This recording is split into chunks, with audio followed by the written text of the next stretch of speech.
let's see, sticker. We were talking about uh, secure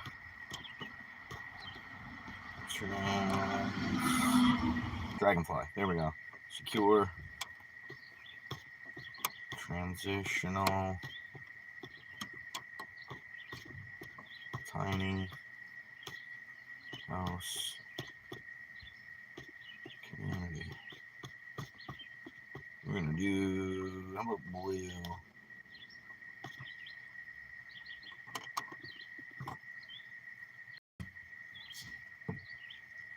So I was just live on Facebook, and on mobile it doesn't work as well as I would like it to. Um, but I was looking at some of the um, looking on Facebook, reading stuff on Facebook, and people are posting and commenting about this committee that the city of Bangor is putting together to do a survey about what to do about the homelessness problem. And I added my 2 cents, of course, but my little picture up here, my not picture, my note, uh, secure transitional tiny house community. So my solution is take a piece of property. Maybe the city owns it. Maybe a corporation could use it as a tax write-off. But secure transitional tiny house community. So what would happen, just like a shelter or warming center, when you enter, you get patted down, empty your pockets. They're gonna go through your bag. Um, there's no drugs, no alcohol. Pets are gonna be on a leash, but they at least have their own space, their own tiny house to, I call it settling out. I spent 10 years on the streets. Settling out is necessary after dealing with being on the streets. It's a stressful situation. So this is a housing first kind of solution where they would have some kind of a residence where they could get paperwork processed, get a new ID or a new driver's license, get back on their feet. There's a local shelter that used to have this type of transitional housing, but it was just one big building. Um, but people need their privacy. They need a space for them. So that having to stress about um, where am I going to lay my head tonight? Are my belongings going to be safe? Um, but once they're settled into their new little tiny house, um, they can then either apply for disability, get a caseworker, get a job, whatever. But about 2 years is what I saw at the transitional housing at the homeless shelter. People would move on, get an actual apartment, move on with their lives from having to deal with being homeless. Um, I've advocated for this type of community since 2012. Um, Hello, Monkey Boy. How are you? Do you have an opinion about solving, or at least partially solving, the homelessness crisis we have in this country, and a lot of other countries have a homelessness crisis? uh, there's the idea of it being in town, but there's also the idea of having properties in rural areas as the next step, which is also a tiny house community. Um, I personally can't afford the property that's for sale next to where we live. It'd be nice to get our hands on it because then we wouldn't have to worry about, what's going on over there. There's people showing up every other thing, looking at the property, right? Um, but it would make uh, that property, it's actually 3 different properties: the property that's for sale, the property that we live on, and the 10 acres behind us that my grandmother owns. I have access to the 12-ish acres, but it'd be nice to be able to add another 27 and start, you know, cutting down trees, clearing the land, adding some tiny houses to bring people out, not just homeless people, people we know that are struggling life-wise. So normally I stream Monday, Wednesday, Friday, right? We also have a Discord channel if anybody's interested, where we talk about, ministry Monday, whatever Wednesday, farm Friday, serious or silly Saturdays. I try to change it up if I do a Saturday stream. If this kind of stuff interests you guys, hit the subscribe button, double tap the screen. It'll show that what I'm talking about is actually getting to people. But right now I'm unemployed, so every other thing I'm on Indeed looking for a job to at least cover the bills that I've got coming in. But it'd be nice to be able to extend access to that property.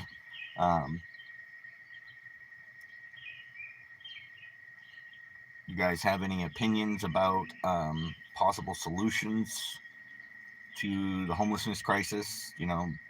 In Maine, Bangor, Portland, Lewiston, Auburn, there's a couple of big cities that are facing a lot of problems because they can't adequately deal with the homelessness situation.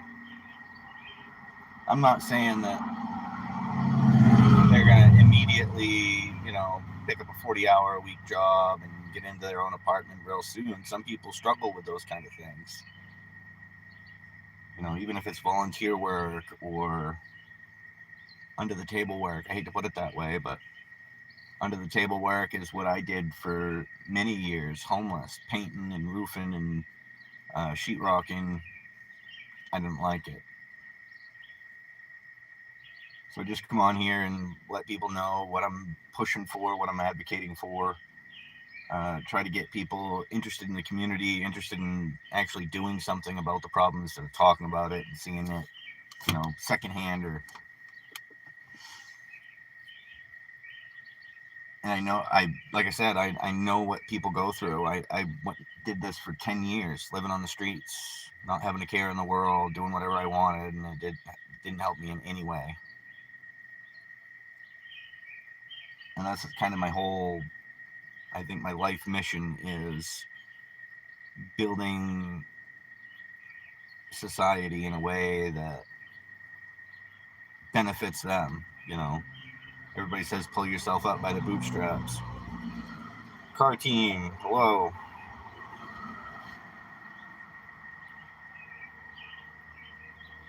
So some of you guys may not know, this vision of an intentional community I believe was given to me by God. So my ministry, not a 501c3, but as a business, my corporation is going to be a plant nursery, garden, farm, that kind of thing.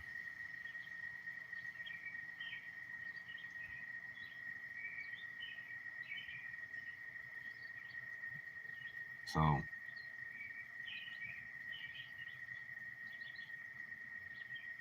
I don't know how long I'll be streaming. I did have a few people in here, but now it says 0. So one person.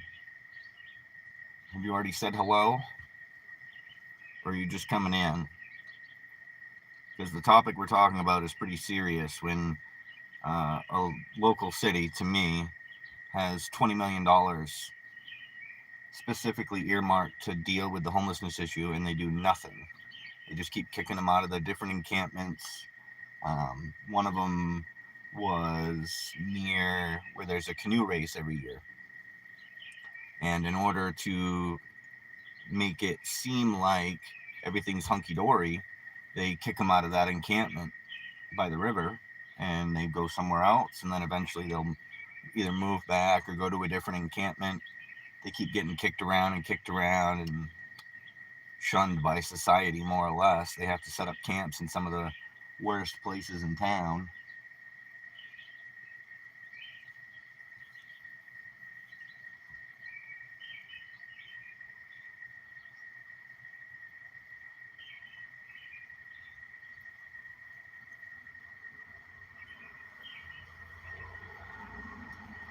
the little bit that I can do myself is what I've been doing all along is plant propagation.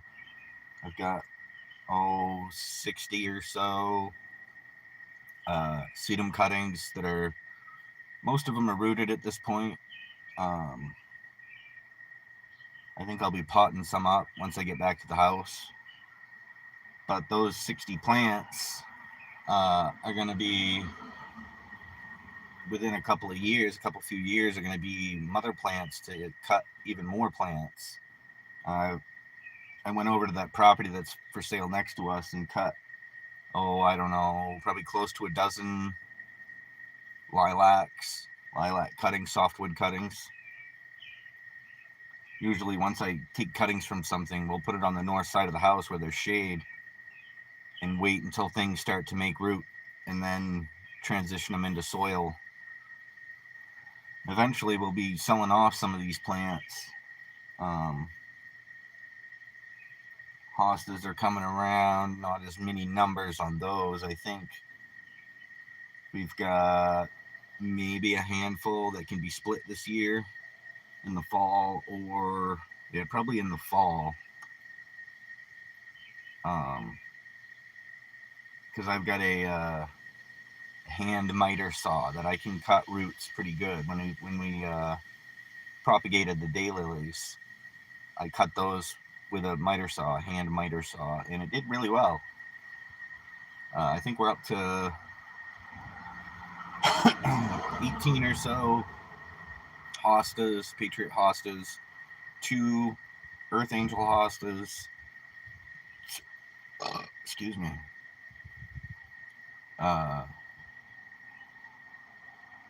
We've got, I'm pretty sure, lilacs growing in our front yard. Oh, I got heartburn. There's probably a dozen of those. But again, once all these plants start rooting and I've got them potted up, we'll more than likely start selling some to. I'd like to get the LLC set up so I can get a bank account for it, so I can start putting money into the bank account for the business, so that maybe, God willing, we can buy that property through the business. Because that's how my ministry, the business side of things, are going to be set up, just like corporation. It's going to be a chief executive officer, chief operations officer, chief financial officer. People are going to have limited control of how this thing is run when I bring them in. I'm ultimately the one that makes the decision. Because I told people for years that if people are willing to help, we'll do it collaboratively. But if I have to do it on my own, I'm going to do it my way, and people aren't going to like it. Oh, you can't treat people like employees, they're all volunteers. No. They do a certain amount of work. They get housing. They have to get their own food. I mean, that's how the community is going to start, is people are pretty much going to have to either work together and get bulk food or do it on their own. And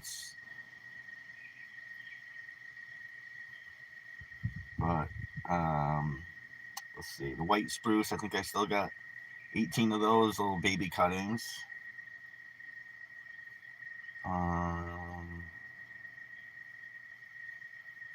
I think what I'm going to do next year, because it's kind of too late for them now, but buy some annuals from, like, by seed from, like, Dollar Tree or something, and start propagating by seed those annuals.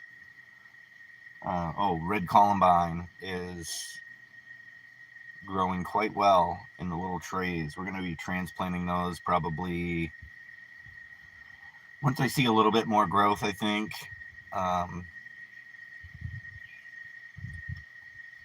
But anybody that I bring into the community would probably be doing the same thing, because then I'll have such a supply of plants that they can take some and start propagating themselves, so that eventually they can just live off of the income from plant sales. Learning how to propagate new plants, or any process that we learn, everything's going to get journaled. It's a business. You have an expertise in such and such plant. Well, let's put a journal together and tell people zone 4, well, I think we're zone 5A now here. But to have a journal of everything, the processes, tracking temperature, humidity, all that good stuff. We're just talking about the ways people would be making money inside of this secure transitional tiny house community. If people have an expertise in woodworking or welding or anything like that, they could, start a small business for themselves, making, somebody that's a metal worker can make something from just a bare piece of metal. Uh, I make coasters out of pallet wood, cut them out, sand them, stain them. It's all done by hand. We live off grid, so it makes things really easy when, you're using recycled wood. So the first batch that I stained of the coasters turned out okay. It was a pretty dark stain. I tested another coaster with a lighter stain, which looks a little bit better. I still don't know how I'm going to sell them. I guess I could set up an Etsy account. I don't really like dealing with eBay. I don't know if anybody is interested in like pre-colored pictures framed or diamond art, completed diamond art framed. Would you guys be interested in purchasing those? And if so, how much? An average size piece, $10, $15. You also got to think about the price of the diamond art itself. I don't know, the last time I checked, I think it was like $20 for the diamond art, so double it for a finished diamond art.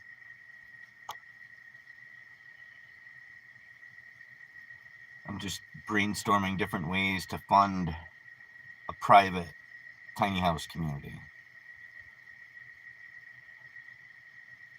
We also have a Discord channel with different sub-channels in it. I don't know if I have to update the Discord link, but the link is in my channel description. Discord is an easier way for us to chat back and forth instead of me just talking at you guys. I mean, you can respond, but Discord would make it easier.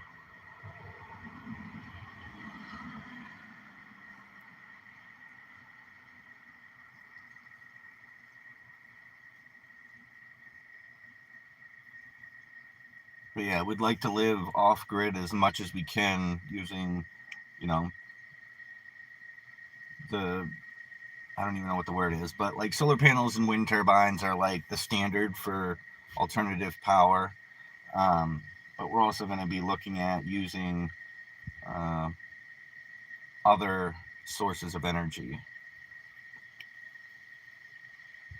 I mean, living off grid, we have to manage our waste, feces and urine. There are ways to get gases from our waste that we'll be using as off-grid energy sources. Compressed air is another one. I've watched a lot of stuff on compressed air. My question is always, how do you compress the air? I think I've got a design in the works for a forced air wind turbine. So you take the opening of a wind turbine and focus it down to a quarter of the size. That's going to increase the wind speed going into the turbine, which is running a compressor, not an electric motor, which, have 3 or 4 of them set up to compress it up to, say, 50 or 60 psi, use that 50 or 60 psi compressed air to run another compressor that will eventually get the compressed air up to, standard operating pressure, which is like 130 to 150 psi. I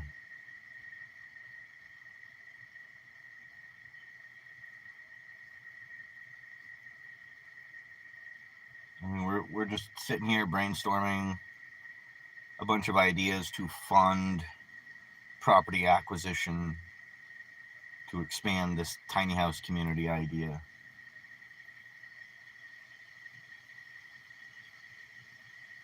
People could be, we could have people that are just 3D print farming replacement parts for vehicles, or parts that can't normally be worked unless it was 3D printed. Get to the point where we have a big enough 3D printer where we can just print these houses. I've seen some videos from the University of Maine, how they completely 3D printed a lobster boat, full-size lobster boat. If they have a big enough 3D printer to print a 3D lobster boat, full-size lobster boat, it should be big enough to 3D print a tiny house. Tiny house can't be bigger than a lobster boat. The size that I'm thinking of is, I don't know, 12 by 20 or so for a single person. Maybe bunk people together. I don't know. There'd be common buildings for shower, kitchen, living room, bathroom.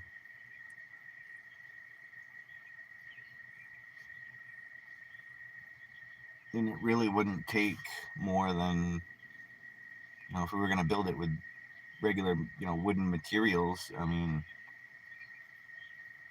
it costs maybe, if we could find a way to cut our own lumber, saw up our own lumber, we could be building houses pretty quickly.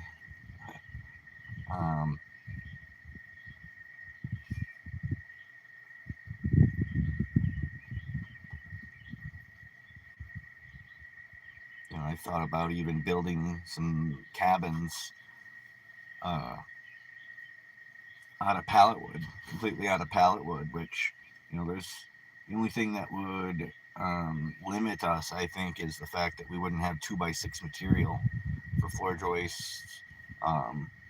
We could probably manage with 2x4s if it was on a bunch of paver stones or whatever.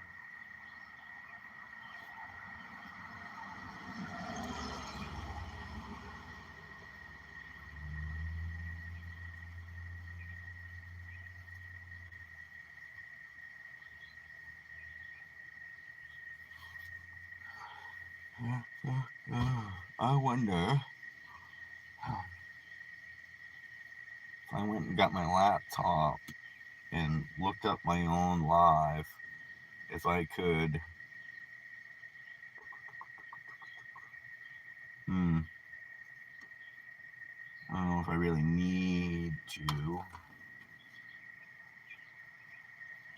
How are we doing today? Talking about serious things this afternoon.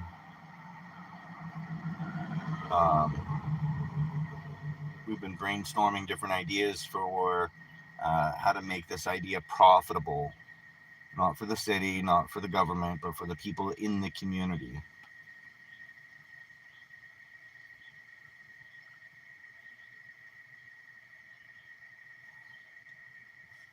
Appreciate the likes. Hi, how are you doing? Not too bad. Let's see. DZZ.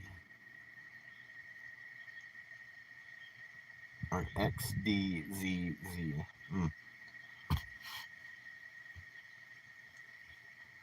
Just trying to keep people up to date about, it's hard to say. I know.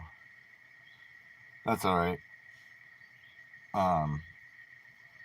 The reason I'm streaming is, the note here is in regards to some of the posts that I'm seeing on social media about the city of Bangor, Maine, putting a committee together to do a survey about homelessness in the area. Sure, XXL. And it just confounds me because, 7 or 8 years ago, the city of Bangor got $20 million specifically earmarked to deal with the homelessness crisis in the area. And I did the math, even at 1% interest, that $20 million creates $200,000 a year that the city of Bangor is getting into their general fund, not back into that 20 million. So a solution to take the responsibility off of the shoulders of the city of Bangor is what you see here. Secure transitional tiny house community. Sounds like a lot, right?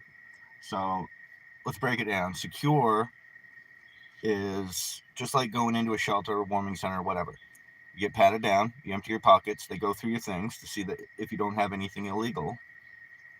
And as long as you maintain that for 2 years, you can stay in this transitional tiny house community. And I've been advocating this for, well, since 2012. So that's 14 years, 16 years, 14 years. But it just, there's something missing. The churches aren't doing anything. The city's not doing anything. They continue to kick the can down the road when the solution's simple. Build some tiny houses, give them all the facilities they need. Laundry, bathroom, kitchen, common space. You know, some people aren't necessarily going to be able to just go back out into the world and get a job. Some people, you know, need a caseworker to get into regular housing or get a job and go out on their own. But then there's the second part of it, which is tiny house community, which it's good to have the secure transitional one in town, but out here in the rural part of the state, we're going to look at retraining people specifically in hand skills. You know, my goal right now is to build out the nursery that I have of the plants that I have. But if somebody has another skill set, working on cars or doing tire changes or woodworking shop or, you know, any kind of craft, hobby, whatever you want to call it, could be beneficial to the rural tiny house community. And then beyond that would be expanding multiple farms, multiple locations, giving people options when, you know, something, God forbid, happens. House burns down, you lose your job, you can't pay your bills, you get kicked out of your apartment, you're on the streets, or you're living on family's couch, whatever it may be. I would rather have that person in a community in their own, having their own tiny house that is their space, so that they can then either, you know, build themselves up in the community or go back out into the world and get a job, an apartment, whatever. It's just, even when I was homeless, I struggled with the concept of there not being an alternative to the, I call it the rat race. You know, pick yourself up by the bootstraps, get a job, get an apartment, get a car, move on with your life. Well, not everybody can just do that. I watched many people struggle for years to get back on their feet after being homeless. And there's always a settling out period. It takes time for your mind, your body to settle out from the stress of doing that. And that's why I'm on here advocating for this as often as I can. You know, I stream Monday, Wednesday, Friday normally. Every once in a while, I'll do one of these Saturday streams just to catch up with people. During the week when I stream, I don't do video because I'm driving, so the reception's horrible. But right now, I'm sitting somewhere where I have Wi-Fi, so I can turn the video on. Oh, excuse me. So if you guys are interested in joining or being a part of this community, there, like I said, there's the Discord channel. If the link doesn't work in the channel description, let me know. And I will go get my laptop and try to get the link for you guys. Because I don't know, is there a limit on Discord links? I don't know. I don't know Discord like that.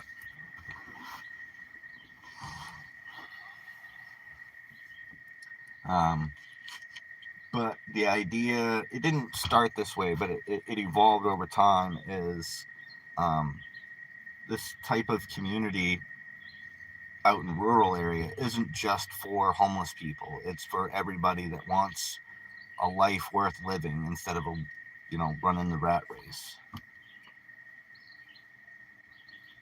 You know, living in rural Maine, my commute to any job I've ever had has been 45 minutes to an hour. And that's bad enough. That's why I started streaming, honestly, back in February, is I got tired of listening to the same old radio stations playing the same old songs, or, you know, talk radio talking about the same topics over and over and over again. So I started streaming. First, I was doing it every day of the week, Monday through Friday. Um, but right now, I just do it Monday, Wednesday, Friday, Saturdays when I can. Um,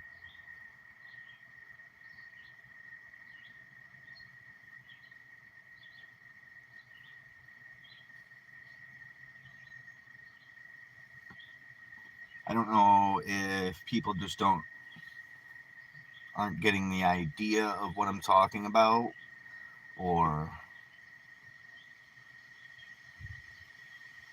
just something I don't know.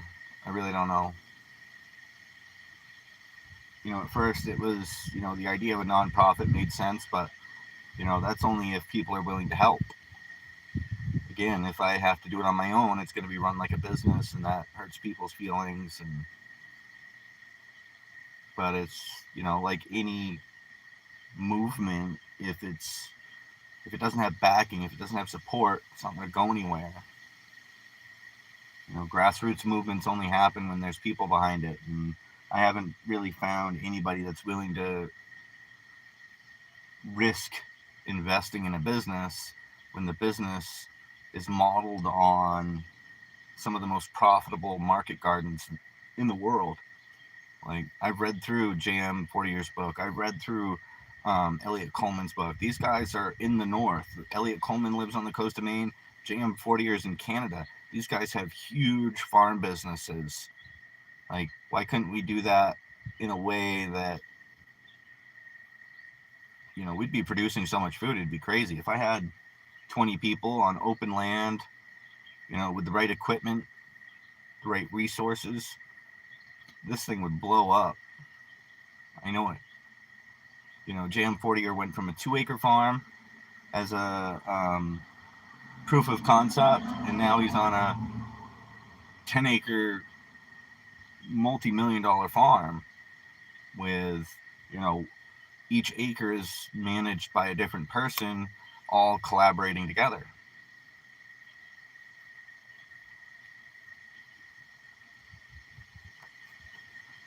JM Fortier didn't make millions of dollars to build that 10-acre farm. He had somebody put money in,